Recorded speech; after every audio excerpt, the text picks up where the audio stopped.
still be running. 12 years later, we were awarded 435 women so far across 10 cities. And we're here in a city that understands the power of women. It's not my home, sadly. I'd love it to be. But whenever I come here, late at night or early in the morning, I'm really struck by the profusion of women in the public space, cleaning the streets, weaving jasmine flowers, or just going to work in factories and in homes. What also strikes me is their perfectly groomed hair, usually with fresh flowers in it, and their brightly colored saris. It gives me great joy, and so it should for all of us. The data bears us out. 43% of the total female manufacturing workforce in India is in Tamil Nadu. Chennai is a leading Indian city for women in tech and manufacturing, with 35% of its workforce being female.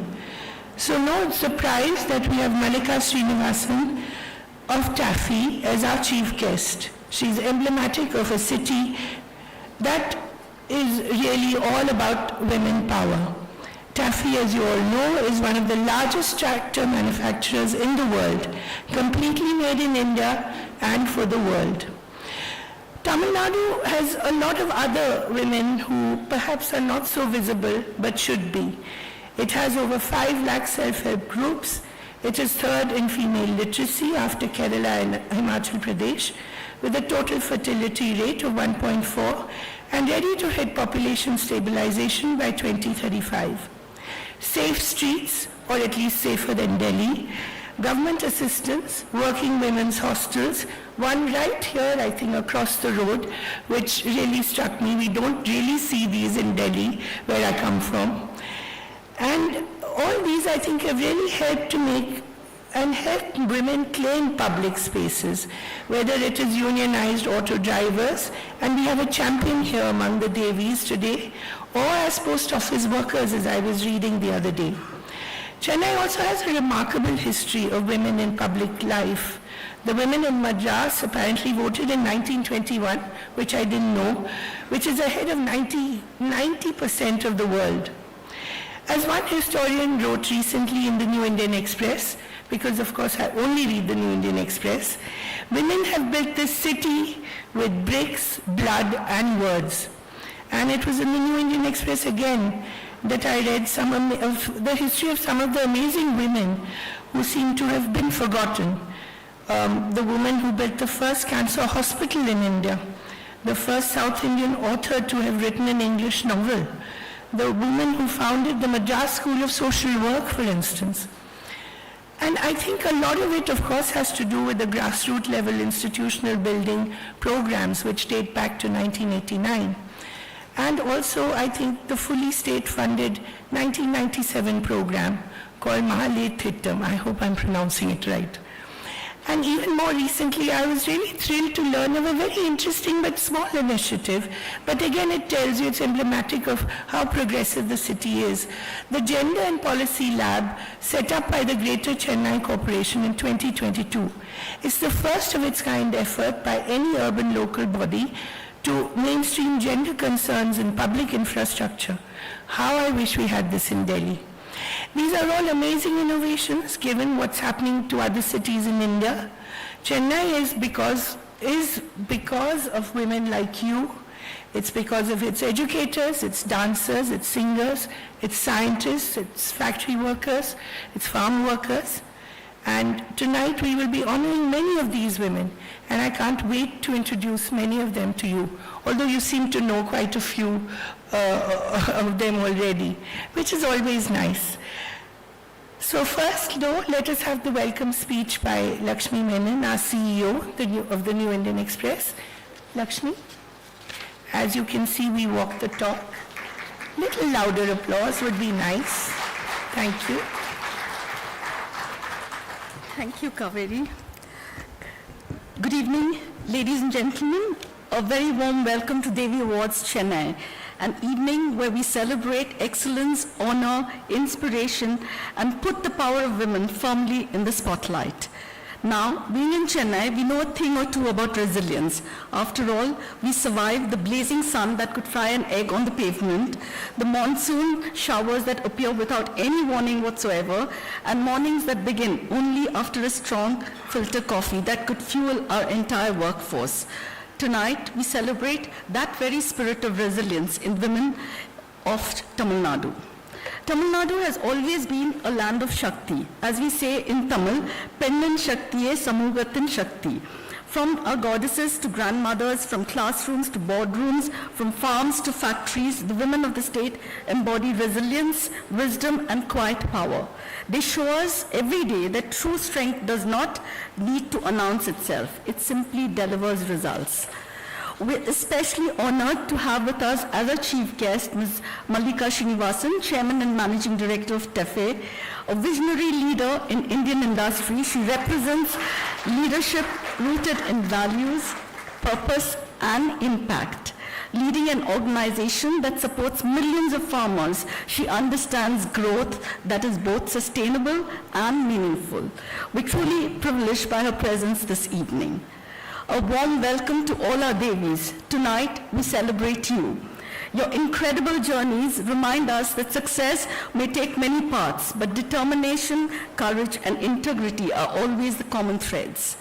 I extend our heartfelt welcome to each of you who've joined us this evening to honor our Devis. Women who have transformed challenges into triumphs and who continue to make India proud through their passion, perseverance, and leadership. Let us begin by saluting the spirit of the Devis, the power that nurtures, leads, and transforms. Welcome to Devi Awards, Chennai. Over to you.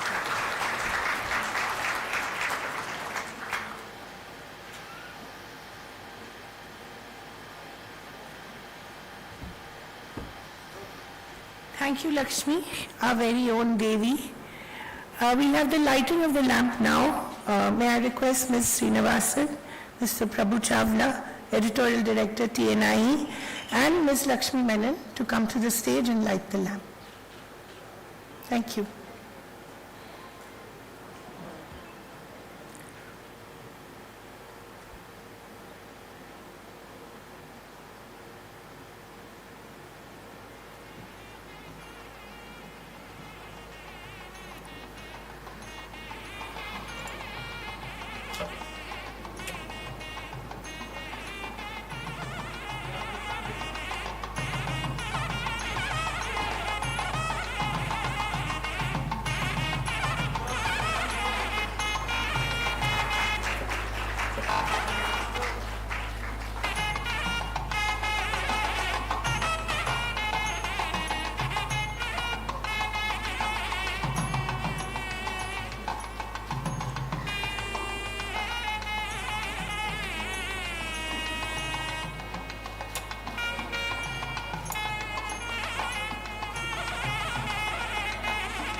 Thank you so much. May I request Ms. Srinivasan to stay on stage? We'll be doing a little interview. If you could take your seat. And we'll also have the Devi song. Magesh, if you could play that.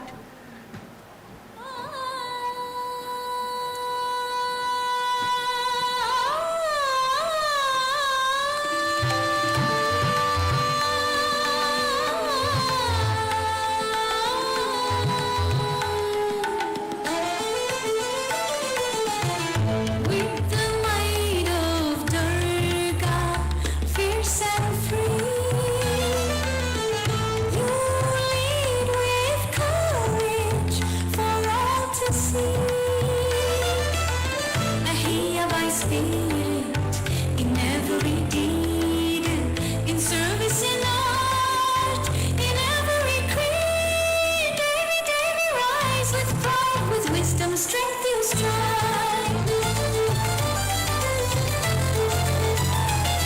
From the classrooms to the vast sky, with knowledge you touch the stars so high. In maps, in books, with a curious mind, you read, you find what we thought we'd find. All Indian women with strength and grace, you light up the world in every place. From ancient wisdom to future song, your spirit sings in triumph strong.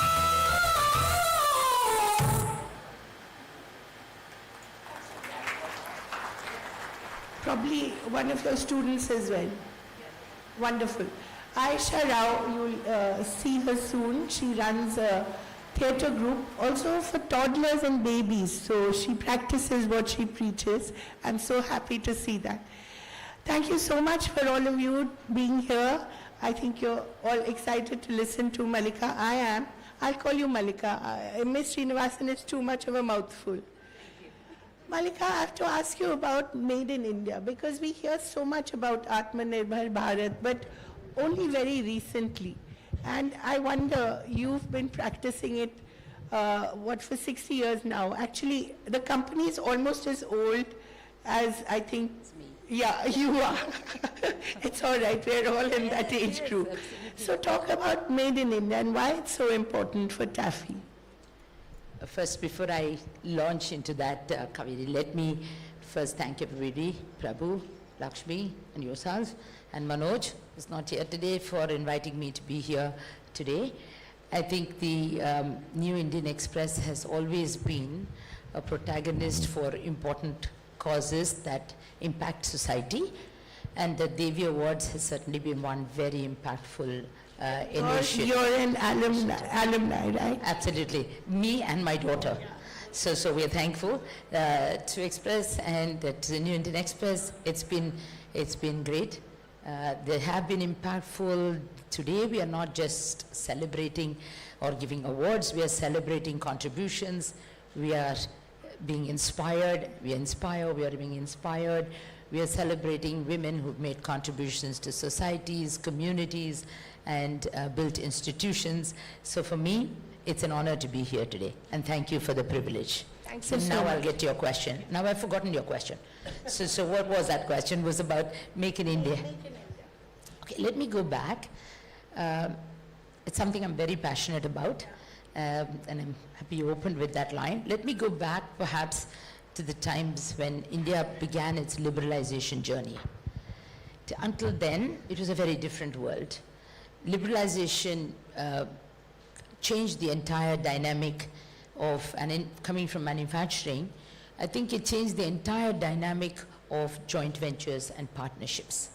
And that's where my conviction was born, that if you had to be strong, if you had to be independent and grow in a sustainable long-term fashion, then you had to create your own future. Okay, but that way, create your own future, and that led us to invest in product, in process, in technology, and looking back in retrospect, I think it was perfect. The timing was perfect, the start was perfect, because today we can design in India, make in India, make for India, and for the globe.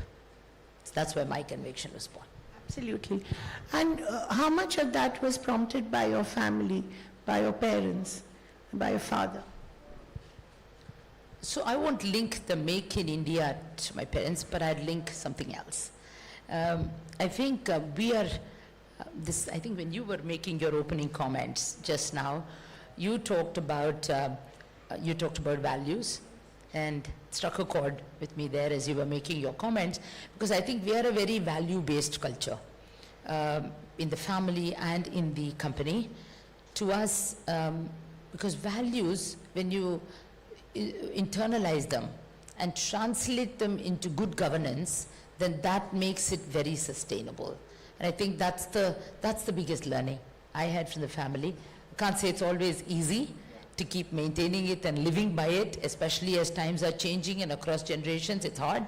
You have to make an effort to do that. But to me, I think that's what I learned from the family. In fact, that's the next question. In these uncertain times, the shortcut always seems simpler, but in the long run, we know that shortcuts don't work. So really, what is, what are the things that you do to keep calm and to avoid pressure in these uncertain times? I don't know what I do, but I certainly can say that when there are challenging times, there is a lot of pressure. Sometimes you anticipate it, sometimes you don't. It just hits you, bolt from the blue, and most often bolt from the blue. And if you are ambitious and you want to do something with your life, you are going to have challenges. So I think the first is to accept that. To accept that if you're aiming, if you're aspiring for excellence, you're aiming for being out of the ordinary, if you're going against the current, so to speak, you are going to have challenges, and that's part of the scene. So I think is really about developing a very calm, practical, and rational approach, and that helps us through it, without losing sight of where you want to go. So it's a fair amount of determination to keep calm sometimes, but I think that's what it takes. Often with young women especially, older women, especially in leadership positions, don't always give them the full picture of the challenges. I've heard this a lot from a lot of young women. They say that, women in leadership positions make it look so easy, but it's not. So what is the advice that you would give them? Because it isn't. It is tough. And especially if you have families, you have aging parents, young children, there's so many challenges. You want a role in the company, you want a role in the public sphere, so many things that a woman wants to do, and yet sometimes she feels that she's not able to do that. Is that a self-limiting thing, or is that something that she needs to, as Sheryl Sandberg would say, lean into? I think first you said that it is tough. And I think the more you think about how tough it is, the tougher it gets. So I have a slightly different take from saying constantly thinking about the toughness is really gets tougher. So my often approach is it's about a very positive attitude, and that's why I talked about being practical. You got to accept this is what it is. This is where it is. This is my context. This is the situation, and work your way through that. And therefore, I don't think it's about not telling them all the trouble that there is. There's more trouble if you think there is. So I think that's the point I'm trying to make. There will be trouble for everyone. The challenges for everyone. Let's understand our context. And only one thing perhaps I can add is to say, go with the flow. Go with the flow, keep your vision clearly in focus, but like a river meanders along, you might have to change course now and then, but keep that vision in sharp focus. In fact, I love what you said, like the river meanders, because often we seem to be in a hurry. In my youth, and I was young once, I felt that time is so short, and I've got to do this now, and I've got to accomplish this now. Then you realize as you age, there is no such thing as a short span of time. You can take your time and build a long and sustainable career. That is important, isn't it? And that's something that men also need to learn, but it's tougher changing them. Women, it's easier to change. So we won't get into the topic about changing men. So I'll refrain from that at this point. I think a lot of friends here. So let's not get into that one. But I will say, I think we have a lot of younger women in the company as well. And of course in the family, success gives you confidence. Short-term success gives you confidence, it gives you pride. And as they say, there's nothing succeeds like success. So yes, it's nice to have. It's nice to have quick, short-term success. But while we enjoy that, It's also simultaneously, you mentioned about long term. It's nice to have a good, clear vision of where we are going long term. And whatever pieces of work or career changes or entrepreneurial decisions that you may take, all of those steps need to form some kind of a cogent picture. And not be random, but form some kind of a cogent picture that will lead you towards that broader vision that you have for yourself. Because often when one door closes, as we know, another window or door opens, and you have to be ready for it as well, right? So you have to be a lifelong learner, you have to be flexible. That's one of the things that you often talk about, to be flexible, and women, I think, are far more flexible. Again, there we go comparing them to men. But women are flexible and they are lifelong learners. I think it's inbuilt in them, isn't it? Yes, absolutely. Women can adapt. So let's look at the strengths. We're always looking at the difficulties. Let's look at the strengths. The strengths is we can adapt. And I think bringing up children has put in you a lot more adaptability. I think it teaches patience to everyone. Patience, and a lot of adjusting on your own. So I think that is the strength. And learning is not a problem. I have one colleague here. And Sunita, where are you? Is she here? Here is Sunita. And she is one of those Devis here who's a constant learner. And this morning she came to me and said she wants to now, she's already very good with AI and digital and everything. And she wanted to get sponsored to a really a top-notch program so that she can become a specialist in AI. Wow. And Sunita is one of us. She's worked with me for a long time, and she epitomizes constant learning. And my women learn faster than the men. I'll say that even in front of Prabhu. But I think that is very important, you know, the idea of meandering, taking the scenic route sometimes, stopping along the way. Yeah. It's all right. It's okay. Yeah, you It's know. okay, but as long as you know your destination. Yeah, I think that's very important. Yeah, and you remain that calm. Yeah. So how much really do you expect from women as we go forward? Because they are a powerful force of change. How much do you think they're going to be a force to reckon with, let's say, in the next 10 years? You're talking from an economic standpoint? And socially as well, because you see so many attitudinal changes happening because the women are demanding it. And sometimes not with rage or with anger, but just in a very, I won't even say polite, but in a very subtle way. We have a way of asking for change. Sometimes subtly, sometimes with rage and anger is okay. Yeah, it's all right. It's okay. But I think there is... But as I said, you know, once you have children, they teach you so much patience, you forget what you were when you were 20 maybe. So I would like to touch more upon, I think with the social impact is clear. I would really like to touch a little bit about the economic impact that women can have. We have set for ourselves as a country a goal of being third largest economic power. We want to have Viksit Bharat by 2047. And all of this means that we are going to have to grow faster than we are growing today. And we have to grow at an estimated like greater than 8%. And how can you grow faster than every other country if our women don't pull? If our women are not an active part of nation building, if our women are not an active part of GDP growth, how can we grow? So essentially, I think that central role is getting more understood. It's heartening to see more and more policies come out at central and state governments driving this greater participation. Education's at a good level. We've done a lot of work in the area of education, and I think it's wonderful to see recently, for example, in Tamil Nadu, and you talked about Tamil Nadu in your opening comments. I think we are all very fortunate to have been born in this state. Yes. It's about the best ecosystem. Says someone who has lived in Delhi most of her life. Yes, and says someone who's lived in Chennai most of her life as well. But it's a great ecosystem.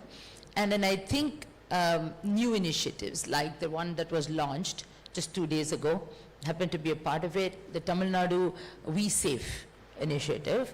And I picked this initiative. You mentioned a lot. You mentioned a number of the initiatives. I picked this one because I think it's signaling a change. It's signaling, it's 360 degrees, but it's signaling a change from welfare to empowerment. That's critical, because only when it moves to empowerment can you have sustained transformation. Welfare is good, and today I'm not even sure about welfare alone being the requirement of women. I think women have also grown in this state beyond welfare. They want more, they need more, and the shift towards empowering them for employability or for entrepreneurship is the change that's happening in the state. And I think that's the most welcome move. Now, how much of that do you think is changing? The fact that women are taking the risk or now can feel that they are in a position to take a risk and start businesses. How do you see that happening around you?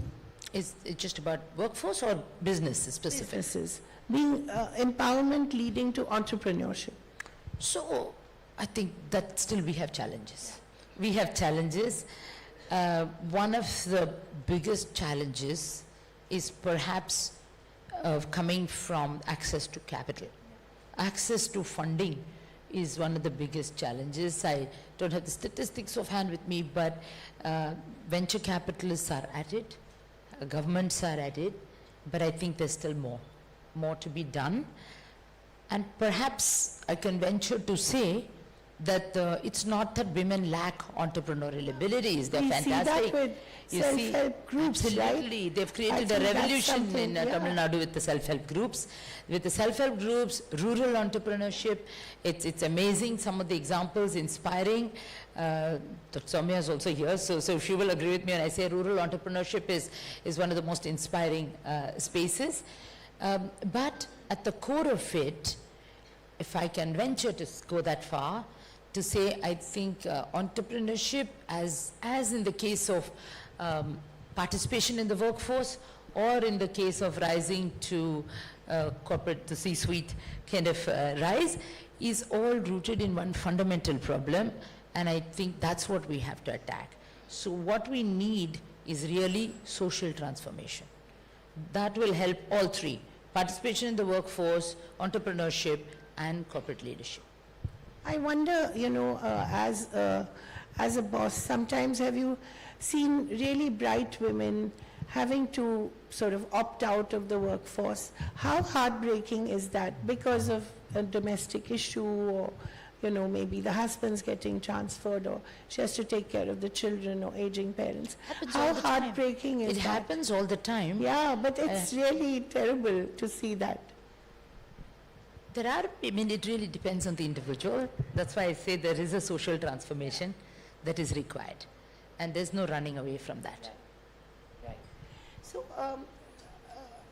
the other thing that I wanted to focus on was the fact of manufacturing. And, you work, obviously these are tractors, and you work with farm workers. I've always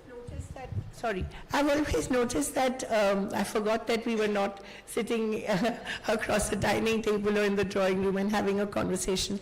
But I've always noticed that the backbreaking work of farming is actually done by the women. I wonder when it comes to mechanization, I think it's all the men who usually work the tractors. I wonder what you've observed in this, and how much of that you've seen, and what do you think can be done about that? So yes, women do some of the labor, but I think it's moving beyond. It's moving beyond being agricultural laborers to being entrepreneurs. Right. The farm. You talked about the self-help Yeah. groups, and I think they're also very iconic. And you talked about tractors and women. Yeah. Artists. I want to share with you an example. I've seen you on a tractor. And I'll share with you a more inspiring example than seeing me on a tractor. And I think we have a number of women farmers who work on our machines. And I think one of the most inspiring has been a lady from Rajasthan. She's from the Bishnoi community, very traditional, and they're always in their gungat, but she had to take care of the farm. And that was the sole livelihood. So without defying her culture, she has learnt, and for a couple of decades now, learned to drive that tractor and do every farm operation with her gungat on. So she can't see, she cannot doesn't know where, but she does a fantastic job. And she's one of the highest yields in that area as well. So we have some really Whoever she inspiring is, a warm round of applause for her. and I'll show you one more example of an iconic farmer from our own state. Some of you may have heard about her, and for me, she has been a big inspiration. Patamal is her name, often known as Pati. Pati was 105 years old, and only recently passed away, and got a Padma Shri in 2021, one of the most active cultivars and one of the most innovative farmers, taking lab to land ambassador, taking technology with respect to soil, she was completely organic. So she took all the techniques to the land and she taught and mentored so many generations of farmers and actively working herself well past 100. Amazing. So I think that's a very, very inspiring story. I could go on with That's this. the invisible working Yes. woman, right? But what about the visible working women? How do we increase their participation? Can things be done to make sure that there are more women in the workforce? Can we improve the conditions in factories, in in offices? What can we do there? So let me start with offices and what we do in the corporate. Every corporate does something today. Today, every corporate has some program. It's either for larger participation in the workforce, or for skill development, or for leadership development. We do. Everybody does. There are many factories in Tamil Nadu with that participation rate of 43% of organized labor being in Tamil Nadu. As far as women, 43% of the women in India in manufacturing are in Tamil Nadu. So yes, we are pretty advanced on that front. And every factory is doing, one of our sister companies, for example, the one that my daughter runs, that factory has gone up multifold with respect to the women on the workforce. Automation, robots, cobots, all helping the dynamic on the workforce. Leadership development, ensuring parity, all this we are doing. For example, we have a factory at Tafe where we have all women, but special, all differently abled women. They do our wiring harnesses for all the tractors. They produce to global standards even during the corona, and always, every year. They are the lowest absenteeism in the country, in the company. They are the highest quality levels and highest engagement scores. They're just simply brilliant. And they've all feel so empowered because they're all, and one of them has turned out to be an international athlete as well in the Paralympics. So we have some very inspiring examples there. That's what corporate India is doing. But corporate India can't do it alone. There is a very, as I mentioned, social transformation, but there's a lot of government policy and government initiative. And maybe I'll touch about 2, 3. There's so much that can be done. But maybe I'll touch upon a couple, 2 or 3 that are particularly close to my heart. Not in any order of priority, but one is vocational training. Still, if you see vocational training, they will tell you more and more women are engaged in vocational training. But it's by and large restricted to traditional areas. Childcare, nutrition, nurses, and so on. So one thing we can do is to make vocational training way more diverse, and that would give better employability. Vocational training itself has to become more aspirational and be made aspirational as a route to economic empowerment. So that's one. The second, I think, our education. It's really quite pathetic with respect to the numbers that we see of placement. When you look at a college and you say, what is the placement? It's really low. Because I think our educational policy needs to be more agile, adaptable, and align with what it requires for employability. It's out of sync with what is required for employability. The third point I'd like to make, and I think this is across all levels, doesn't mean, it is across all women need this, whether they're in factory, whether they're self-help groups, whether they are in the tea gardens, whether they are in corporate, whether they're in leadership. Everybody needs access to high-quality, dependable childcare, certified childcare. So and this needs to necessarily be maybe a public. If we can create a fantastic digital public infrastructure, why not a high-quality, certified digital, public childcare infrastructure? And if that is there, that would transform things. And finally, I'd like to keep talking to you about this transformation. I think government can play a role through social awareness campaigns, through campaigns that stress that equality is a very foundational principle. If it's a foundational principle, and that needs to be emphasized, it needs to start at home. It needs to start in homes, and it needs to be in the schools, and I think government can do a great job. If government and schools align in this objective, I think then we've won a big victory. Absolutely. The other thing that struck me was your tenure as the chair of the PSEB. I wonder, what is the kind of leadership that you saw there, and how tough was it to choose or to let your preference be known for a particular candidate? And what is the kind of leadership, what is the kind of diversity? Did you come across interesting women who've done amazing work? Talk a little about this experience. Thank you. I will not talk about the process, except to say that it's a very transparent, merit-oriented process. But I'll talk about my learnings from this. I think when I joined the PSB, and I didn't ever dream that I would have anything to do with the public sector. Well, anyway, I was in this position, and what I've learned is, 5 years ago, I'll give a statistic, and absolutely do not claim that I'm responsible for this, but I'll just share a statistic. 5 years ago, when I came into this role, everyone was talking about disinvestment. You don't hear so much about disinvestment anymore, because the performance of the public sector, with all the government investment and all the support from government, and with the right people, in the right place, has just skyrocketed. Good tailwinds, everything together has skyrocketed. If you look at market cap of public sector, it has grown at, pardon me if my statistic is slightly off the mark, but approximately 39% CAGR over the last 5 years. So the talent is there. The talent is there, and its government is supporting it, government's investing, and it's all about across, you see, it's amazing.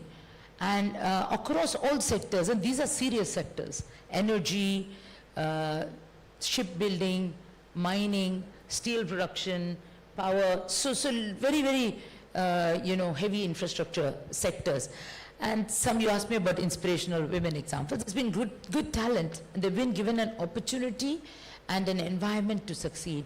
And I think, for example, she was the first woman, I believe, on the IOCL board, and she ran all their refineries.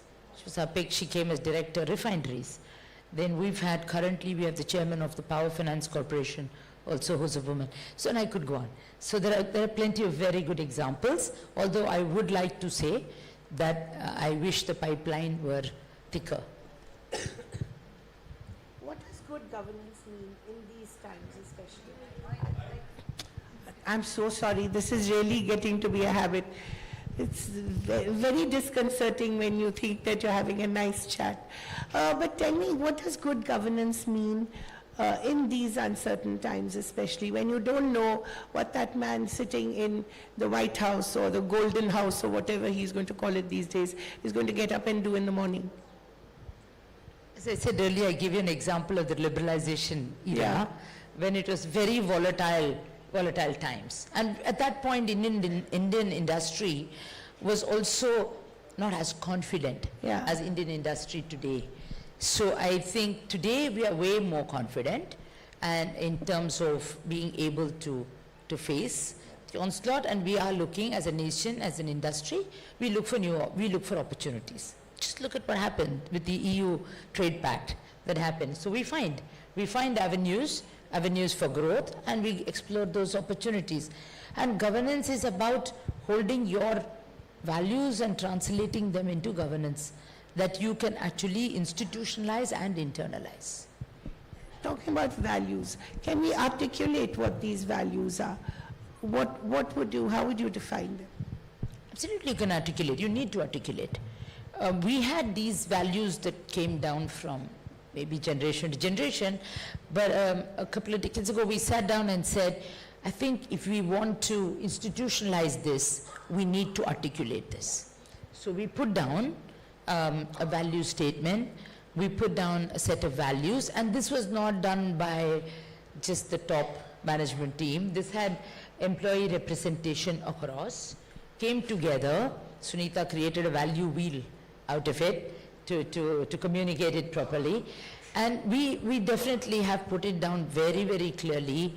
And not only put it down, we came up with who would, for example, projects where we had sponsors for that particular value so that we could institutionalize it. We've taken a lot of consistent effort through that. Yes, we have it articulated. We've reviewed it recently.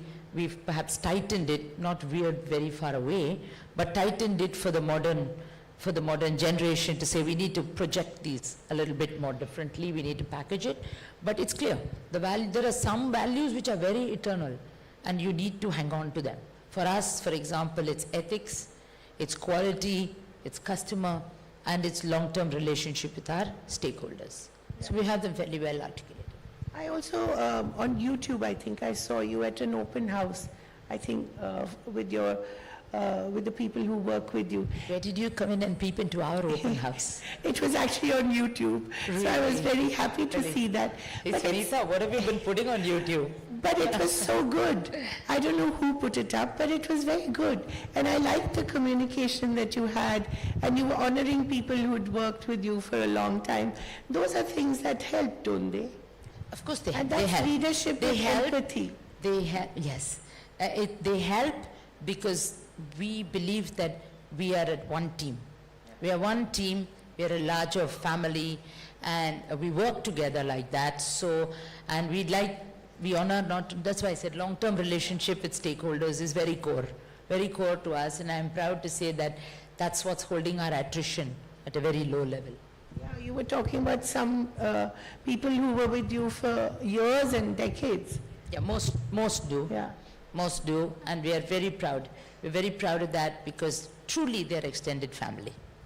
So that's, of course, talking about the company. We've talked about you. We've talked not so much about you, but what about where we are as a nation currently? We've heard about the manufacturing moment that we're supposed to be in. We've just had this trade deal that everyone's very chuffed about. How do you see us as a nation at this point, economically, socially, and culturally? Not just economically, but socially and culturally as well. I think we touched on the social and the cultural, social aspects, at least from a women's perspective. But I started with this, and perhaps if this is to say, I'll end with this to say, I am very, very upbeat about India. Some of us wish that we could start our journey now, because this is such a fantastic place to be in, a great place. It's making many of us feel much younger to say that, look, we want to do a lot more because this environment is so good right now, and getting better as a nation for entrepreneurships. And if you meet the startups, it's amazing. And you don't even know they are in your own city. They're in your own city, and they're boldly taking moves that take, 2 days ago I met two of the startups. Both of them were from the space sector, and we have 125 startups in the space sector. And he was telling me about how his company is launching rockets for anyone, and it's sort of platform agnostic. Anybody can launch the rocket, and he's doing his private sector startup. The other one was telling me about his satellite, that he does refueling of satellites. So he sends up the satellites to refuel the other satellites. Amazing story. So, and I asked each one of them, and we were a group of people, and I asked each one of them, all started saying, what about IP? What about your IP? Where are you getting your technology from? And I am passionate about that, so I asked. And every one of them said that IP is our own IP. And I think that says a lot about what it holds for the future. Wonderful. Thank you so much for talking to me. Thank you so much for coming here. And may I request you to stay back because we will now give away the awards. Thank you. Thank you, and thank you so much, Kaveri, and thank you all for this honor. And I like your shoes. I have to be a little shallow also. I love your shoes. And I love shoes too. Yes, we're all allowed to have our little passions. So can I make a comment, Kaveri, taking off from shoes?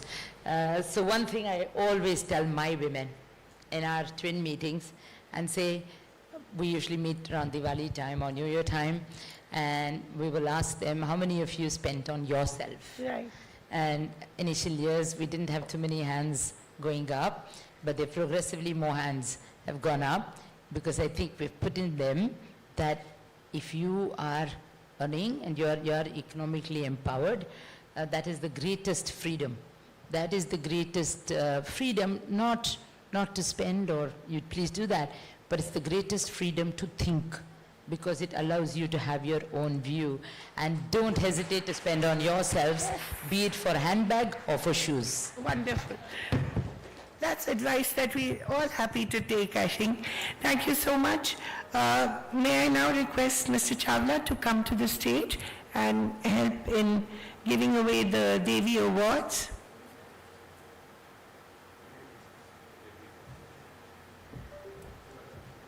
We just do a little bit of stage clearance. Mr. Chawla, you keep the mic, please.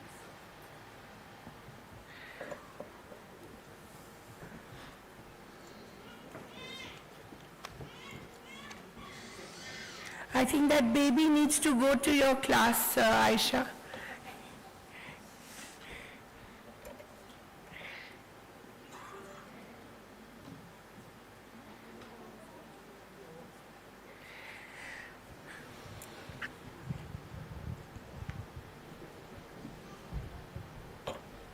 Great. So we'll begin with the Devi Awards, and thank you all. It looks so lovely from here, let me tell you. Looking at all of you from here, you look fantastic. We'll begin with Dr. Tara Srinivasan, psychiatrist. Maybe have a warm round of applause for her. Sure. For a trailblazing contribution to mental health care, from lobbying for the inclusion of psychiatric disability in the Persons with Disabilities Act 1996, to developing ideas, a measuring tool to assess mental disability. As co-founder of SCARF, Schizophrenia Research Foundation, an NGO in Chennai, Dr. Srinivasan has also pioneered the use of mobile telepsychiatry. And let me tell you, that has really changed a lot of lives. So thank you for that. So the New Indian Express honors Dr. Tara Srinivasan, Devi of Compassion. May we have the award, please.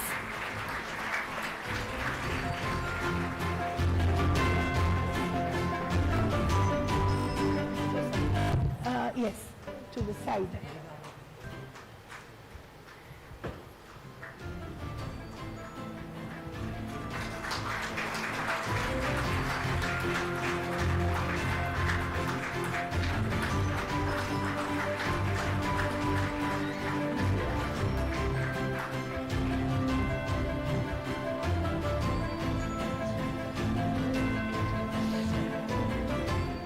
Dr. Srinivasan, may I just ask you a couple of questions? It was very difficult to persuade her to come to the front. I think she is so used to working quietly, silently, and she had to be really persuaded to come and sit up front. But Dr. Srinivasan, I wanted to ask you about working with schizophrenics, working with people who suffer from schizophrenia. It's so demanding. How do you cope with it? I mean, I want to talk about mental health in general, not just schizophrenia, because as you all of you know, mental health is becoming an increasingly important part of health Yeah. and general well-being. And I just want you to all understand that 1 in 4 people in the world suffer from some kind of stress or emotional disorders. That is a kind of number that we are dealing with. Schizophrenia, yeah, it is really at one extreme end Yeah. of the problem, and it needs many, many years of understanding and research and dedication to work with them. But our present concern is the young people of today who are facing a lot of problems in their day-to-day lives with the advent of AI and many other social media playing an impact. I would encourage all of you to just one thing, ask them to seek help. Yeah. That's the most important message that I want to give all of you. Please don't hide it under the bushel. Let them go and seek help, and that indeed is most important. Thanks to the Express Group for this opportunity and this award. But Dr. Srinivasan, just one more question related to that. Help isn't always available. I think we've seen that trained psychiatrists, psychologists are still a rare commodity in India. How do we help overcome that? See, help need not always be with a professional. Right. It can start with your family. It can Right. start with your friend. It can start with your colleague who is prepared to hear you out. You know, we had grandmothers at home Yeah. who were very good counselors. I see the present day counselors are not as good as our grandmothers. Right. Honestly. Yeah. You know, so one does not need to seek professional help all the time, Right. but just wear your heart out Just listen. and talk Yeah. and listen. I mean, that's all I'm saying. Wonderful. Thank you so much. And another round of applause, please, for Dr. Srinivasan and for all that she does. Thank you. Please, this way. The second Devi of the evening goes to Vino, Supraja, designer, for being a visionary, sustainable fashion designer whose work fuses heritage, art, and ethics, and for her close collaboration with grassroots artisan communities. Founder of the fashion label at Shanghai Fashion Week, Vino Supraja is the author of What is Sustainable Fashion, an antidote to fashion pollution, and host of the Via Vino podcast. I must listen to this. The New Indian Express honors Vino Supraja, Devi of Style and Substance, I may add. Applause, please. Thank you.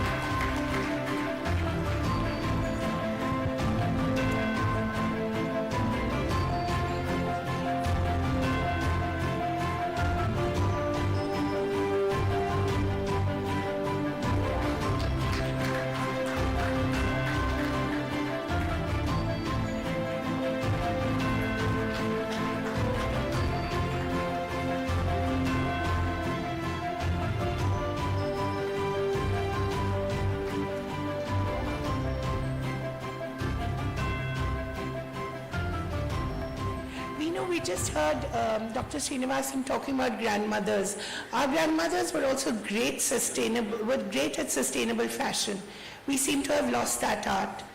Why? And how can we revive it? The very big loss that this generation has is the wardrobe stories. Yeah. If you look at our grandmother's wardrobe, it used to be a trunk box, and there was a story attached to every single sari that she had. Yes. And that's the reason she didn't throw them away. Yeah. She kept it and gave it off to the next generation. We don't have a reason to buy anything. We just go for a coffee, find a sale somewhere, get that 75th t-shirt on our wardrobe, and Or just we throw it just off. press a button online and Yes, night order it. scrolling, just press and buy, right? So we don't have that emotion attached to our clothes, and I think that's the biggest loss that we have, from our grandmother's days to ours. What are you doing about that? I have stopped buying clothes for many years now, and my family and friends pity on me. They think I'm repeating clothes because, I've gone crazy. But that's another thing that we have lost, right? There is nothing wrong in repeating what you have already worn, and you should be a proud repeater of clothes. If somebody is judging you for repeating a garment, I think it's not your problem, it's their problem. And I think it's a sign to just stay away from them. That's very toxic, I guess. I love your hairband. Oh, thank you so much. Thank you.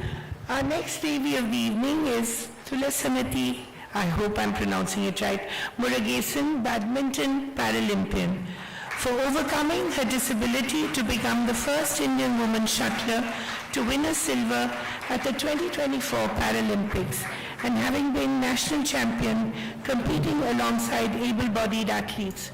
A student at the Government Veterinary College and Research Institute, Thulasimathi Murugesan is world number 1 in singles, number 2 in doubles, and number 3 in mixed doubles internationally.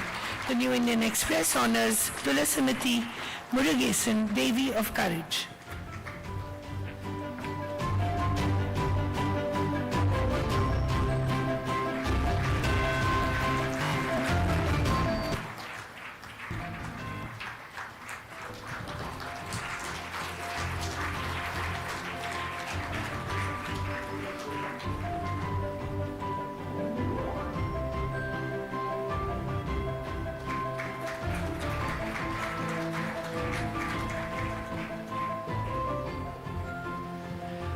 Tulasi, I wanted to ask you, apart from being a badminton player, you're also training to be a vet.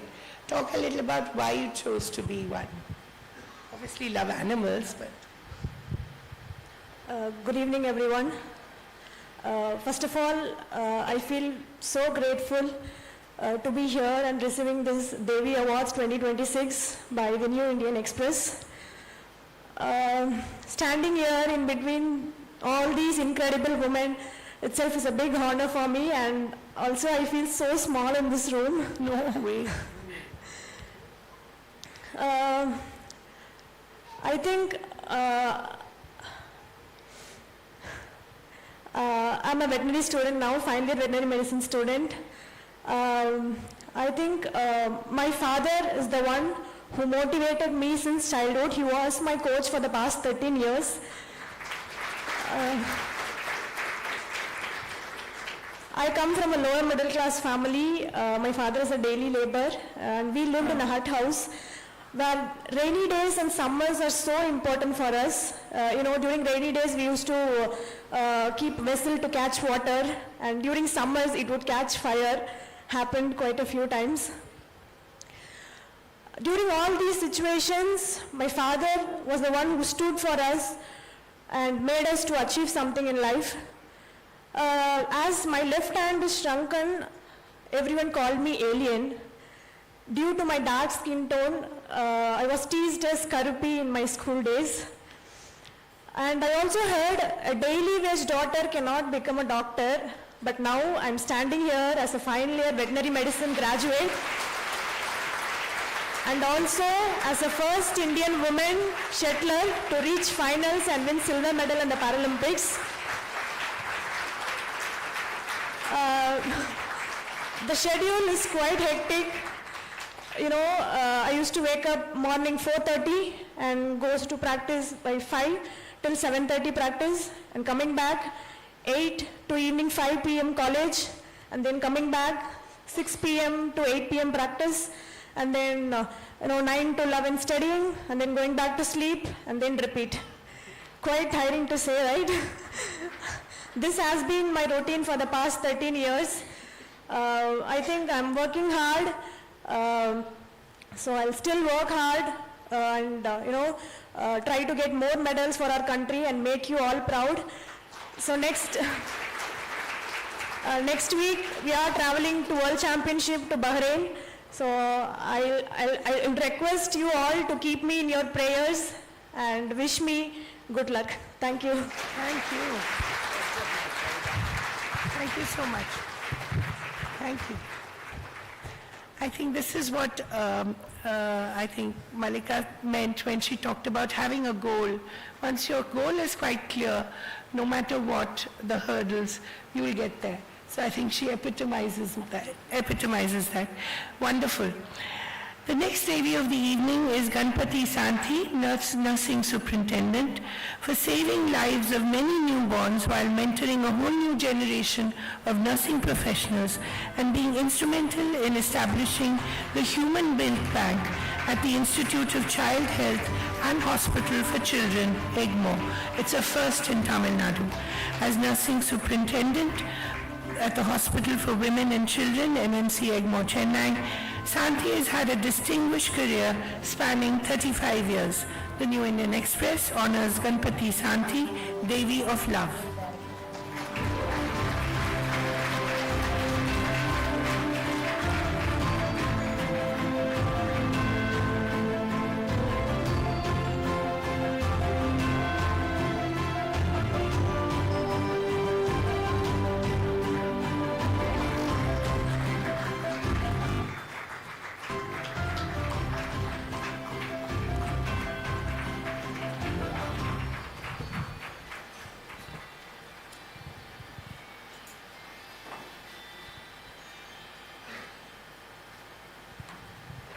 Santhi, would you like to say something?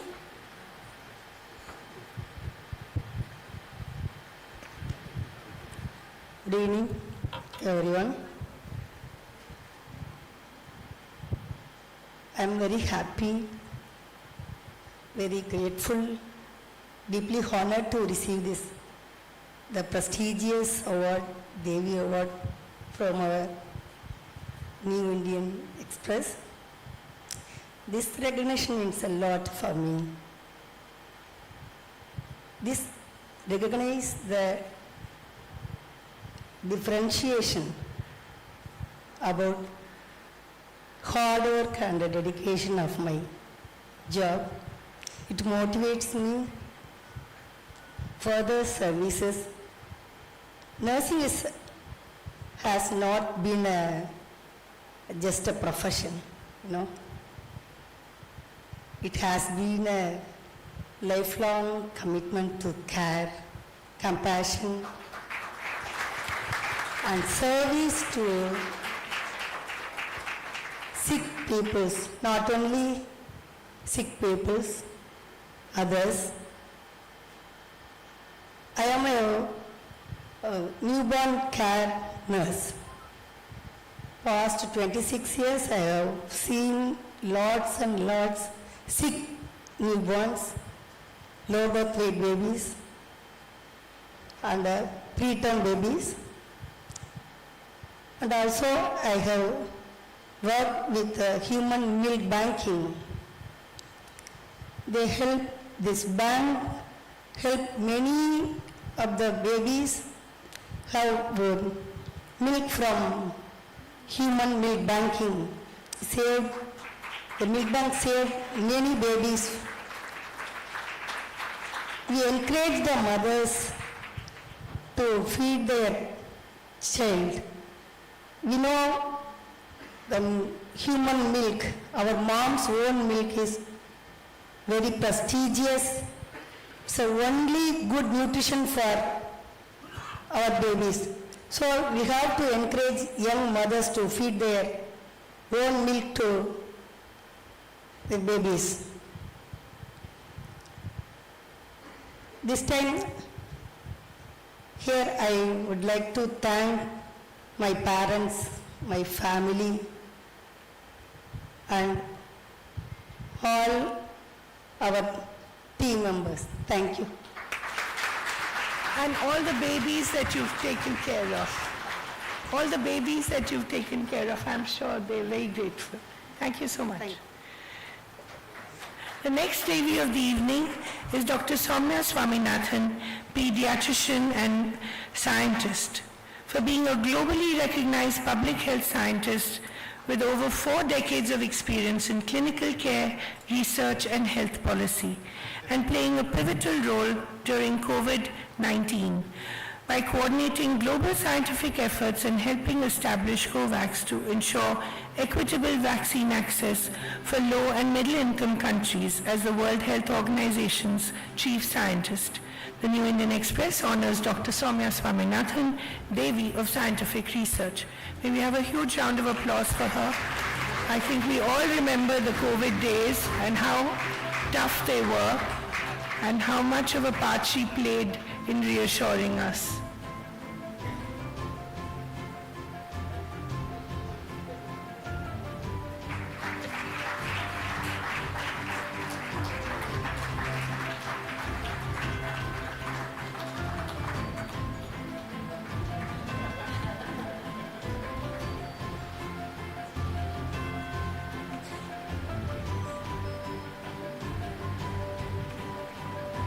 Dr. Swaminathan, do you think we've forgotten all the lessons learned from COVID, or have we remembered them?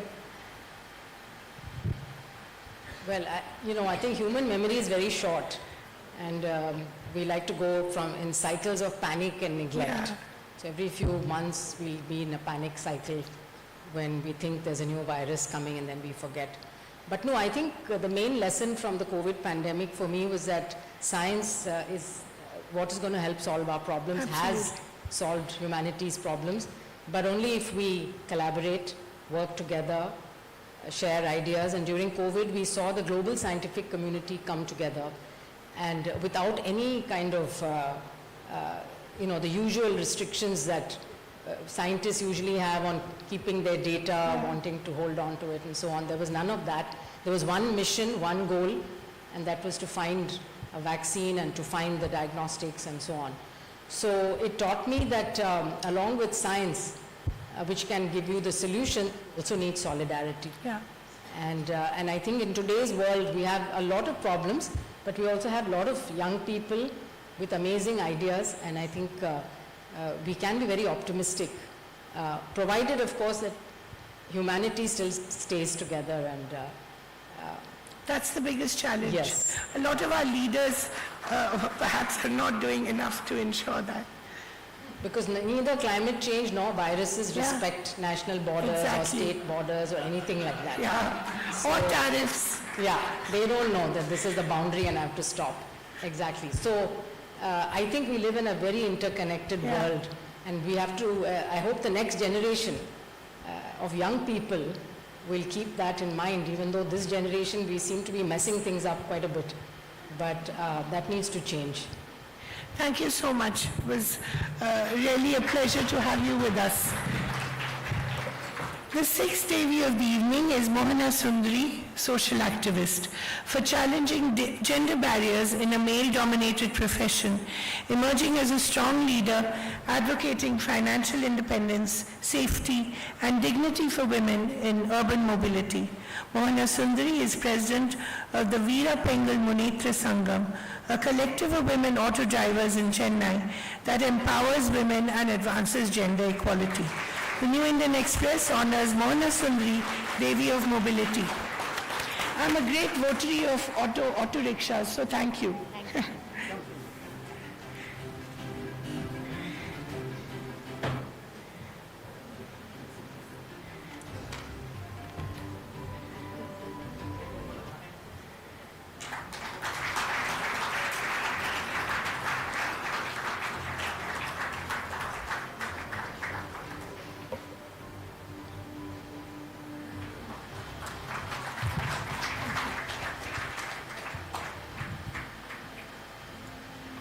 So Mona, I feel autos don't get enough respect, you know. They're such wonderful, you speak in Tamil, but they're such wonderful ways to get about, you know. I just wondered how it was when you began driving an auto, how it was compared to, you know, it's quite a male-dominated profession. So how was it received? Thank you. Thank you.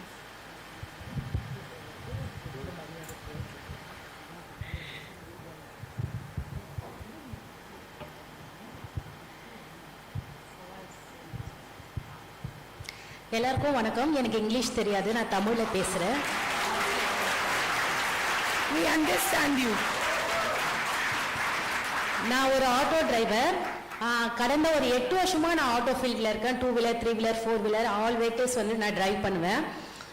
நிறைய auto டிரைவர்ஸ்க்கு வந்து நிறைய பிரச்சனை இருக்குது. Single பேரண்டாக இருக்காங்க, auto ஓட்டுறதுல கஷ்டம், ஒரு loan பிரச்சனை, ஒரு வீடு தர மாட்டாங்க அப்படின்னு சொல்லிட்டு நிறைய விமன்ஸ் வந்து பிரச்சனையை பற்றியே என்கிட்ட சொல்லுவாங்க. ஸோ இந்த பிரச்சனையை நாம தீர்க்கிறதுக்கு என்ன பண்ணலாம் அப்படின்னு ஒரு சில நேரம் நாங்கள் யோசிக்கும் போது வீர பெண்கள் முன்னேற்ற சங்கம் அப்படின்னு சொல்லிட்டு ஒரு யூனியனை நாங்கள் ரெஜிஸ்டர் பண்ணி சங்கமாக நாங்கள் ட்ராவல் பண்ணிட்டு இருக்கோம். ஆனால் சென்னையில் வந்து 500 விமன் டிரைவர் நாங்கள் இருக்கோம் அப்படின்னா யாருக்குமே தெரிய மாட்டேங்குது. அது தெரிவிக்கிறதுக்கு என்ன பண்ணலாம் அப்படின்னு சொல்லிட்டு நாங்கள் சோஷியல் மீடியா வந்து நாங்கள் யூஸ் பண்ண நாங்கள் ஆரம்பித்தோம். சோஷியல் மீடியா யூஸ் பண்ணும் போது ஆட்டோ குயின்ஸ் அப்படின்னு சொல்லிட்டு ஒரு டாக்குமெண்ட்ரி எடுத்தோம். நானும் லீலாக்கா அப்படின்னு ஒரு அது எந்த அளவுக்கு ரீச் ஆச்சுன்னு பார்த்தீங்கன்னா ஆம்ஸ்டர்டாம்ல நெதர்லாண்டுன்ற ஒரு ஊர்ல தமிழ்நாட்டிலே தமிழ் படம் டிரான்ஸ்போர்ட் செக்டார்ல ஃபர்ஸ்ட் அங்க வந்து செலக்ட் ஆச்சு எங்களோட படம். இது மட்டும் தான் பண்ணமா, இன்னும் நீங்க என்ன பண்ணலாம் அப்படின்னு நீங்க நினைப்பீங்க. அதுக்கு என்ன ஒரு வழி பண்ணிருக்கோம்னு பாத்தீங்கன்னா, எங்களோட பிரச்சனையை தீர்க்கிறதுக்காக ஒரு பிசினஸ் மாடல் எடுக்கலாம். ஸோ டிரைவர்ஸும் நாங்களே இருக்கணும், அதுல வர இன்கமும் எங்களுக்கே வரணும் அப்படின்றதுக்காக கூட்டுறவு சங்கம் அப்படின்றத நாங்க ரெஜிஸ்டர் பண்ணியிருக்கோம். யாரோட உதவியும் இல்லாம நாங்களே எங்களோட லாயர் இருக்காங்க, அவங்களோட சப்போர்ட்ல வந்து நாங்க ரெஜிஸ்டர் பண்ணியிருக்கோம். ஸோ 2026 தேவி அவார்ட்ஸ் ஃபர்ஸ்ட் டைமா நான் இங்க வாங்குறேன். அடுத்த அச்சீவ்மெண்ட் என்னன்னு பாத்தீங்கன்னா 2030க்குள்ள 3000 விமன் டிரைவரை நாங்க டெவலப் பண்ணி அவங்களோட வாழ்வாதாரத்தை உயர்த்தணும் அப்படின்றத நாங்க முடிவு பண்ணிருக்கோம். ஸோ இந்த அவார்ட்ஸ் கொடுத்ததுக்கு ரொம்ப ரொம்ப நன்றி. ரொம்ப நான் பெருமையா நினைக்கிறேன். ஒரு டிரைவர்ஸ்க்கும் இவ்வளோ ஒரு இம்பார்ட்டன்ட் கொடுத்து நீங்க வந்து கொடுக்குறீங்க. இது வந்து எங்களுக்கு ரொம்ப மோட்டிவேஷனா இருக்கு. ஸோ இந்த எஃபெக்ட்டுக்கு நம்மளுக்கு இவ்வளோ பெரிய அவார்ட் கிடைக்குதுன்னா இன்னும் எஃபெக்ட் போடணும் அப்படின்ற ஒரு மைண்ட்ல நான் வந்து எடுத்துக்கிறேன். ரொம்ப ரொம்ப நன்றி. Thank you so much. She's a real auto queen, huh? Okay, I'm allowed to have favorites, right? The 7th Devi winner is my personal favorite. Suhasini Ratnam, actor and filmmaker. For her pioneering contribution to Indian cinema, her enduring commitment to women's voices and social transformation. Across 4 decades and over 350 films, I don't know how she does it, Suhasini Ratnam has shaped stories with empathy and courage, while extending her influence beyond the screen through mentorship, institutional building, and the NAM Foundation. The New Indian Express honors Suhasini Ratnam, Devi of Transformation. Of course, please. May we have the NAM coaches here? And you must explain what they do. Because Nitya told me, but I think we should tell everyone.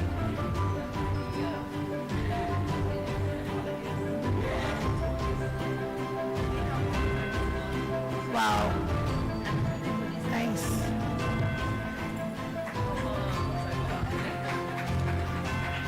That's lovely. Please go to that side.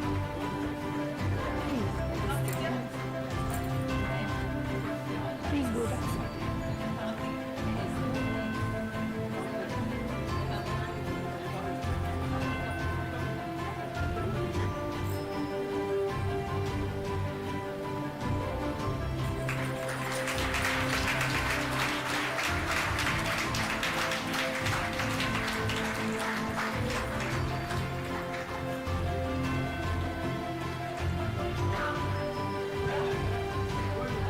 I hope someone's taking good pictures.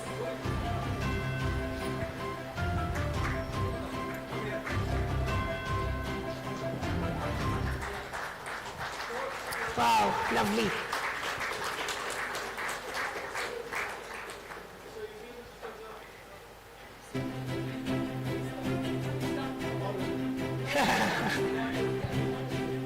We need male allies, sir.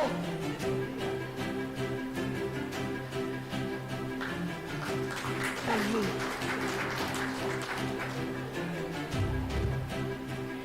So Hasni, I want to ask you about NAM Foundation. I've heard that it's doing very interesting things such as cleaning up Marina Beach, yeah? And you're working on the library. Yeah. So talk a little about all these initiatives, and it's all with the NAM women. Talk about it. Good evening, everyone. Although I actually want to ask you about Dulquer Salman, but it's all right. She did a lovely ad with him recently.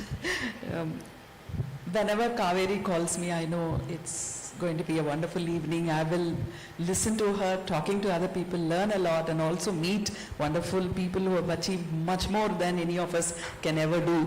So I immediately said, yes, I'm coming. Thank you. I don't think it's just for the films that I've done, because the films that I do, I think the credit goes to the producer and the director and the writer for forming my character. Of course, I have always been very careful about the films that I do because it has a huge, huge, huge impact on people. if it didn't have that impact, I wouldn't be acting for 45 years. This will be my 46th year actually. And I'm going for shooting on 3rd, 4th and 5th. So cinema has that great impact on people, so we have to be even more careful. Today I think it's all about NAM Foundation. We are a 16-year-old NGO and we take care of single women. And, Dr. Soumya was just talking about alcoholism. Most of our women, 99% of them have lost their husbands. And that 99%, 90% have lost it to alcohol. So I think that's something we all have to think about, how to get rid of alcohol problem in South India and Tamil Nadu. What we do is we do hand-holding of single women. We have auto drivers. Enga kuda auto driver irukanga. Enga kita yaarlam peru solunga. Andal irukanga. And then there was one lady in the beginning. Yeah, we have about 3-4 auto drivers and we bought them autos, and we have valet parking drivers whom we trained. Nice. And and yes, 16-year-old NGO, and now I think we are starting a citizens movement called N Chennai. It is not Namma Chennai anymore. It's not our Chennai, it's my Chennai. All of us have to take civic responsibilities, and there's a big group of people who have decided to kind of help the corporation and the city for a cleaner Chennai. It's not enough if our GDP is up. We have to have that civic sense. And also, so many wonderful people here. This Victoria Public Hall is going to be a destination for true art. It's not playing to the gallery. We all have, done enough playing to the gallery. This will be art and real art form. And it's just been restored, right? Yes, it's been restored, 1887 built. Now there is a beautiful 300-seater hall, and I'm going to be curating the first 48 concerts. Wow. Can you believe it? I didn't even realize that I'm going to do it. I told them 6 months I will help them out. Saturday and Sunday. The inauguration is going to be on 7th of this month. So that's it. That's an occasion. Yeah, so credit goes to all the wonderful women who are all sitting there and the women who haven't come today too. Thank you so much for this award. I'm really honored. And Malika, a small thing like your shoe, I told as she came, I said, see, they always talk about women against women. Women is women's enemy and all that. That's not true. I knew Malika was coming and he has long hair, so I tied my hair today. I didn't want to be competition, not competition of long hair today. So I decided that. So women are women's friends. Yes, we have to be together. Not like we are against men. We love you. Okay? I love my husband. I love my son. I love you too. But all women, we have to be together. Can't exist without each other. Yes, absolutely. We all love money too, so it's all right. You can tell him that when you go home. I'll tell him. I'll tell him I'm delayed because they all love you. So you take care of your dinner yourself. Thank you so much. Thank you. A huge round of applause. I think the NAM women were also so amazing. It's so lovely. The 8th Devi of the evening is Deborah Thiagarajan, museologist, for her pioneering contribution to the world of arts, crafts, folk performing arts, and the lifestyles of the 5 South Indian states under the Dakshina Chitra Museum, which I believe is like a Chennai institution. And for telling the stories of thousands of years of heritage. Founder and president of the Madras Craft Foundation, Deborah Thiagarajan was also convener of Intact Tamil Nadu. The New Indian Express honors Deborah Thiagarajan, Devi of Preservation. Can we have a round of applause for someone who's chosen to make Chennai her home and has become an institution in Chennai herself?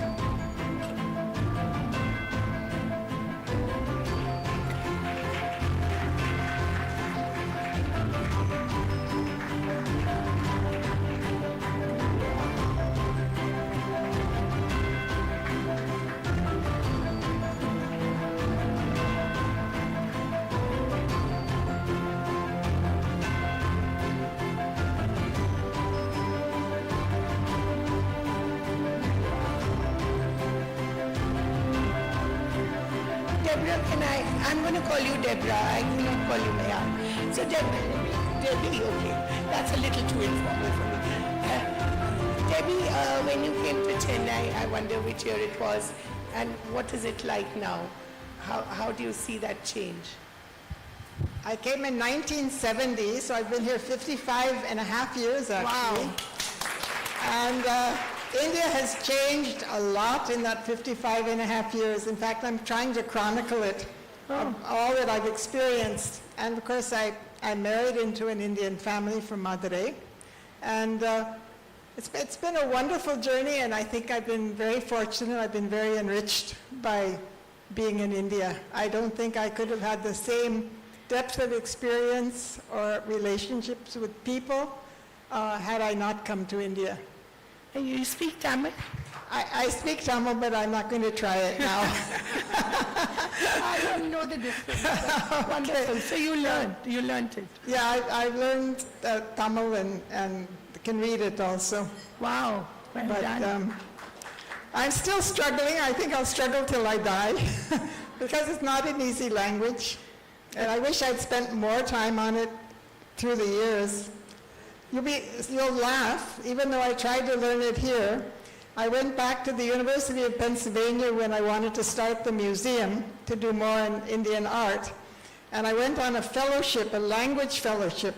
So I had to take Tamil courses at the University of Pennsylvania, and they were very strict. And so I learned a lot of Tamil, even in the US. Oh, wow. Wonderful. Thank you so much. And thank you so much for the museum, which I believe is wonderful, and I hope I get to see it next time. I just wanted to say one thing after what Dr. Tara said. Yeah. You know, about 50% of the young people today have mental health problems.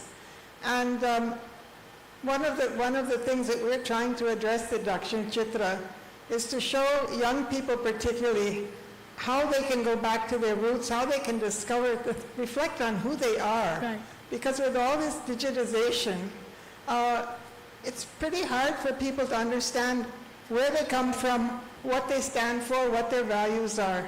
And even a museum like Dakshin Chitra can work on that. Thank you. Thank you so much. The next award of the evening goes to Susanna Turkot, educator, for her unwavering commitment to early childhood education and community development, dedicating her life to empowering vulnerable and differently abled children in India. Through the founding of the Mountain View Nursery and Primary School and her continued work with Relief Projects India, Susanna Turkot has transformed compassion into action. The New Indian Express honors Susanna Turkot, Devi of the Disenfranchised. We have a round of applause for her.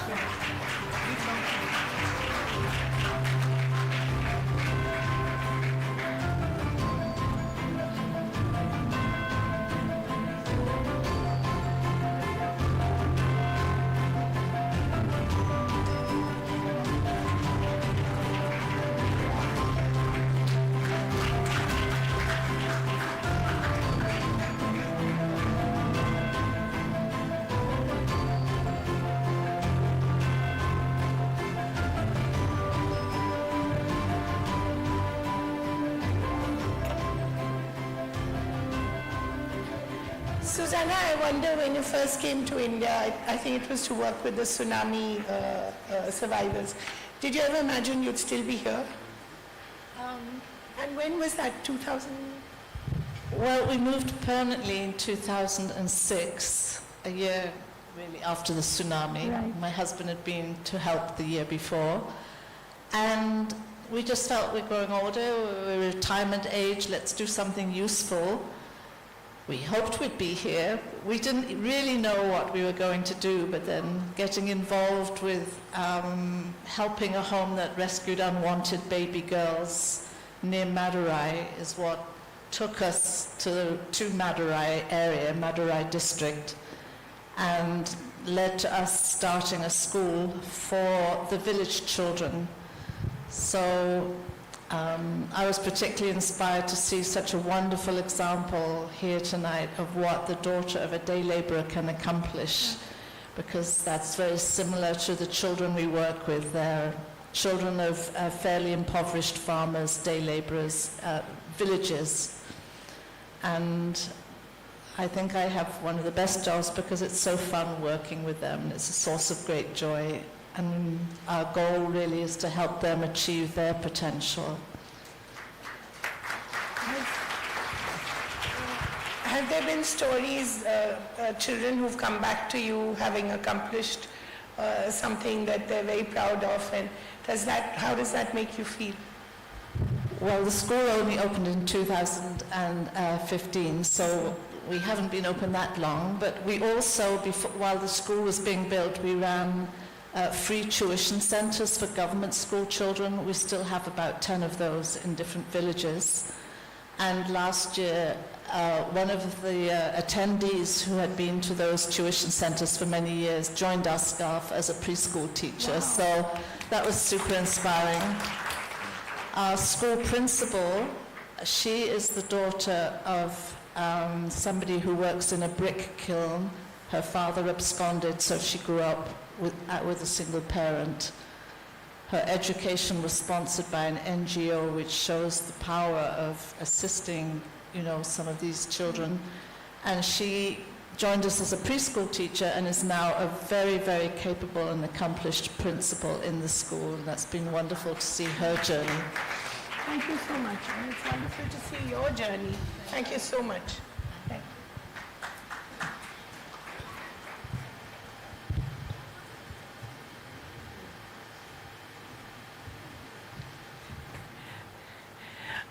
Deborah won't tell you, but she's also Katrina Kaif's mother, just in case you wanted to know. But I think Katrina admires her a lot. I once, in fact, spoke to Katrina where she spoke so proudly of the work that you've done and how she sometimes comes to assist you as well. So I think she's very, very proud of you, as she should be. The 10th Devi of the evening is, oh God, these names, no?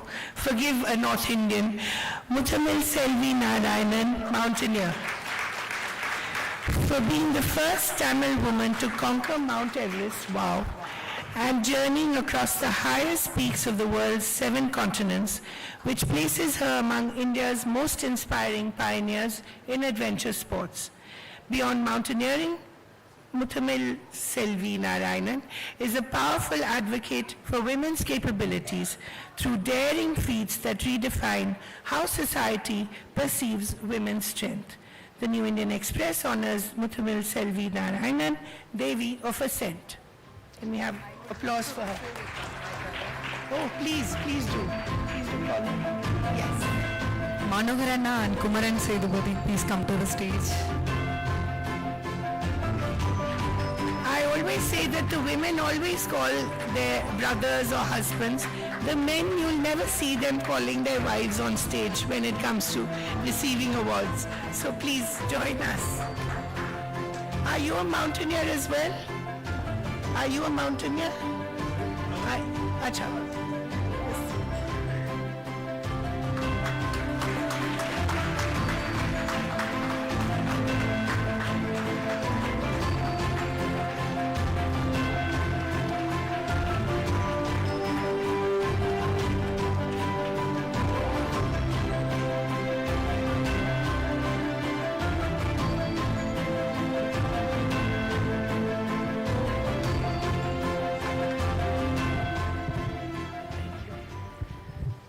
So Selvi, what are these daring feats that you've done? Some crazy stuff, I believe. Can you talk about it? Vanakkam. ஏன் நான் தமிழ்ல பேசுறேன்னா I went out all over the world, but everyone speaking their own language. Yeah. Why we are speaking in English language? Sorry. We are a Tamilan, so I want to speak Tamil language. Please do. Because I faced many places. அவங்க எல்லாருமே அவங்க லாங்குவேஜ்ல பேசுவாங்க, but English கூட use பண்ண மாட்டாங்க. நான் அங்கே தனியா ஃபீல் பண்ணுவேன், அலோனா ஃபீல் பண்ணுவேன். இங்கே எல்லாருமே நம்ம பீப்புள் தான் இருக்கோம். ஸோ அதனால பயம் அப்படின்றது வாழ்க்கையில இருக்கக்கூடாது எல்லாருக்கும் அப்படின்றது தான் என்னோட ஃபர்ஸ்ட் கோல். ஸோ அதை பீட் பண்ணுறதுக்காக தான் நான் மவுண்ட் எவரெஸ்ட்கே போனேன். நான் மவுண்ட் எவரெஸ்ட் என்னோட ட்ரீம்லாம் இல்லை. எனக்கு ஏதாவது ஒரு பிளேஸ் வேணும் ஸ்டாண்டிங்க்கு, இந்த மாதிரி மைக்கு பிடிச்சி பேசுறதுக்கு. அதுக்கு மவுண்ட் எவரெஸ்ட் நான் சூஸ் பண்ணியிருந்தேன். நான் மவுண்ட் எவரெஸ்ட் ஏறணும்னு சூஸ் பண்ணேன். பிளான் நான் போட்டேன். ஆனால் அந்த பேஸ்மெண்ட் போட்டது deputy CM Udhayanidhi Stalin sir. And அந்த ஃபினிஷிங் அந்த கன்ஸ்ட்ரக்ஷனை பண்ணது படப்பை மனோகரண்ணா. ஏன்னா ஒரு பிளான் மட்டும் நம்ம பண்ணிட்டா எல்லாத்தையும் பண்ணிட முடியாது. பிஹைண்ட் வந்து மென் வந்து சப்போர்ட் இருந்தாங்க எனக்கு. சம் விமென்க்கு பிஹைண்ட் வந்து அவங்க ஓன் ஸ்டாண்ட்ல இருப்பாங்க. பட் என்னோட சக்சஸ்க்கு பின்னாடி மெனி மென்ஸ் இருக்காங்க. அதுல ஒரு சில பேர் தான் இவங்க. உண்மையிலே நான் இன்னைக்கு பெருமையா சொல்றேன், நம்மளோட சக்சஸ் நம்ம கிட்ட மட்டும் கிடையாது, நமக்கு பின்னாடி நிறைய பேர் இருக்காங்க. அதுக்கும் எனக்கு பின்னாடி நிறைய மென் இருக்காங்க. Thank you so much. I think I understood that. Thank you. The next Devi of the evening is Aisha Rao, founder, The Little Theatre. For popularizing theatre as a tool for child development and introducing thousands of hospitalized children to creative therapy and clowning. Founder of the Little Theatre in 1991 to provide creative training to children, extending it to toddlers and babies and grandchildren. Aisha Rao is also the author of 4 children's books. The New Indian Express honors Aisha Rao, Devi of Performance. Can we have a huge round of applause? And also for her granddaughter, Atya. Her name is Atya. I would like to call my daughter on stage. Please. as well. What's her name? Where is The she? CEO of the Little Theatre. Come. Don't say no, come. When your mother tells you to do something, you do it, okay? What is this? You have to set a good example to your child. Always listen to mama. No.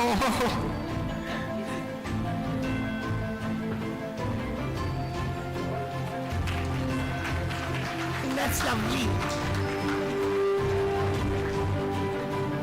Oh, that's so sweet.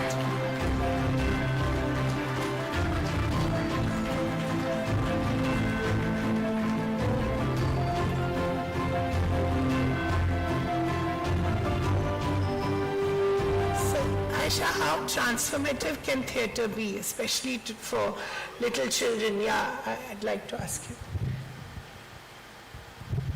So I've been doing this work for the last 34 years. But I must say, my little granddaughter, I started working with her from when she was 2 weeks old. Wow. Right? And she is my little mentor and her best friend, Mika. They are the 2 little ones I worked with from when they were 6 months old. And that's how I developed the baby theatre workshops. So I do baby theatre for the 1 to 2 year olds. But toddler theatre I've been doing for the last 16 years for the 2 to 4 year olds. Right. How transformative is it?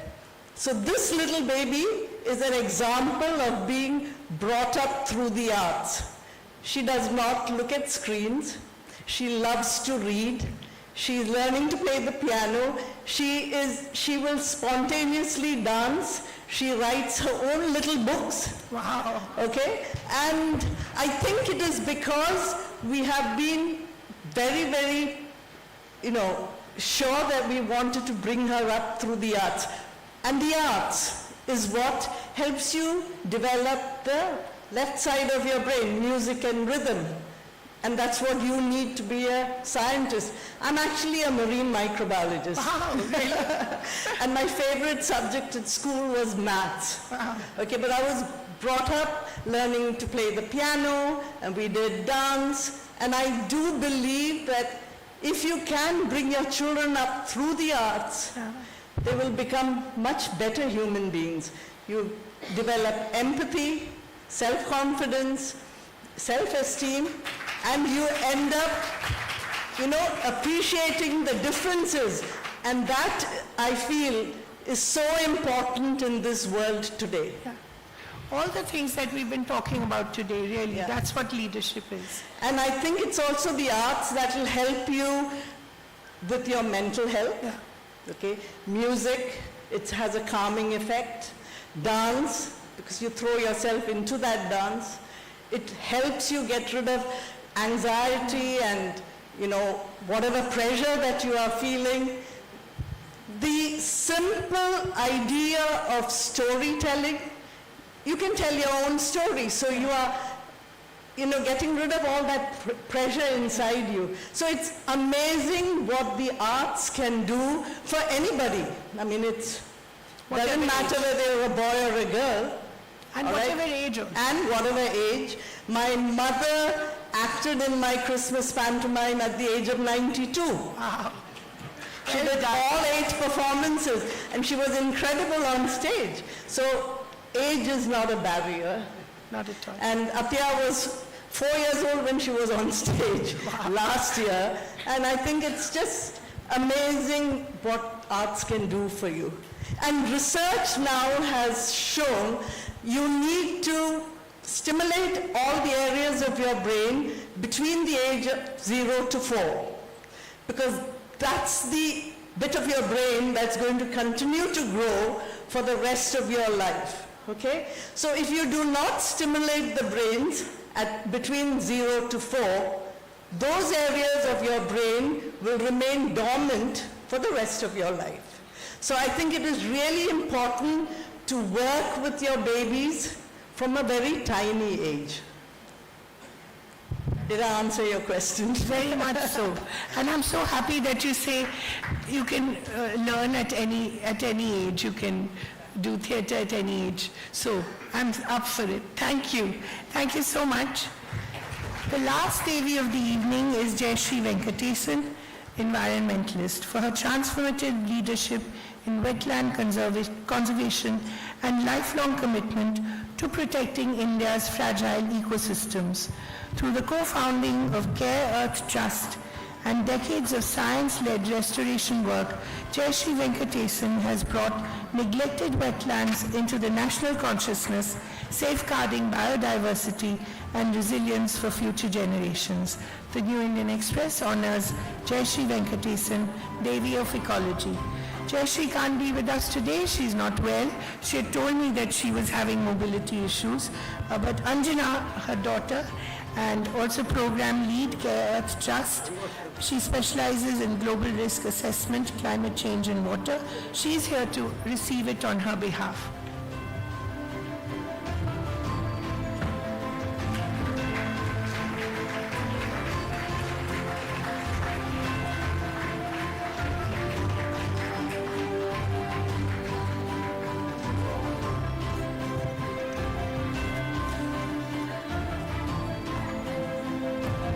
Anjana, we won't let you go. Just because your mother's not here doesn't mean you get to escape so easily.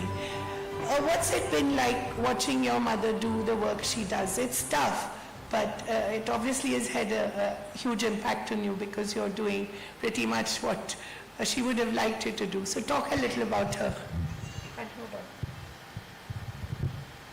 First, thank you, New Indian Express and the panel for the award. On behalf of her and the Care Earth Trust organization, also congrats to the fellow awardees today. Watching her do what I do, I think I am who I am because of her today. And in fact, she didn't want me to come into conservation because she said it's a very difficult field and choose something easy, that I can do. But somehow I found my way here. And I think in school, whenever they asked this question, who's your role model, who's your inspiration, I could never think of like a political leader or a celebrity, and I wondered why. And then it took me a really long time for the light bulb to go on that she's that inspiration for me. So really proud of receiving it on her behalf today. Thank you so much. Thank you, and sir. I'm sure she's very proud of your work as well. Thank you so much. Yeah, first may I request Mr. Chawla to gift a memento to Ms. Srinivasan, then we'll do the photo op. All of you, please get your trophies ready. We'll do a photo op with all of you, and I hope you get to keep that picture as well.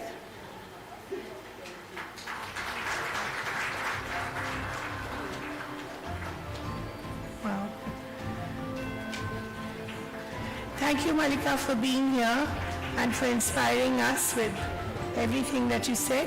May I request the Devis to come on stage with their trophies and we can do a photo op.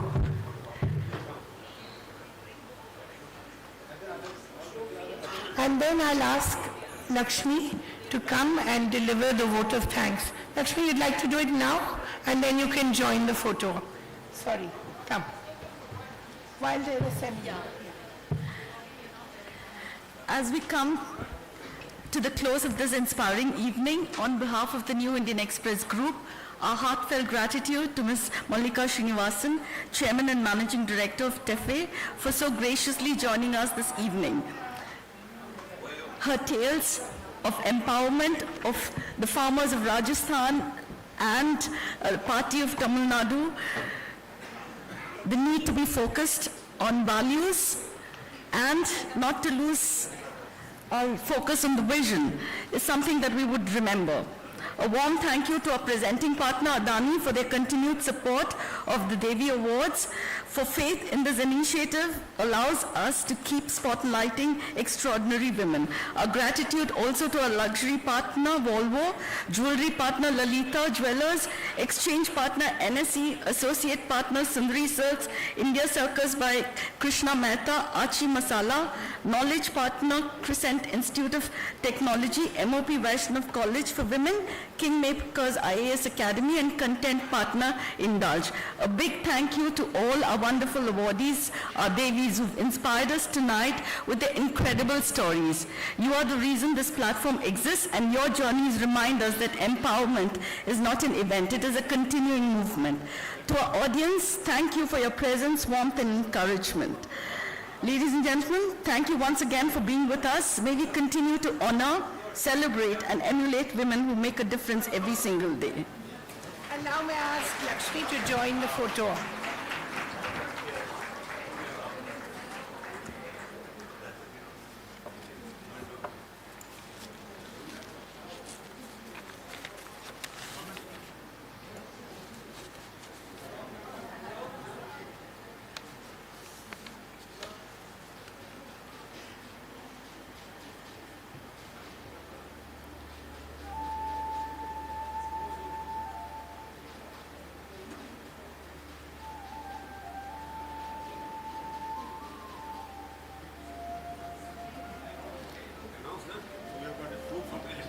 Okay.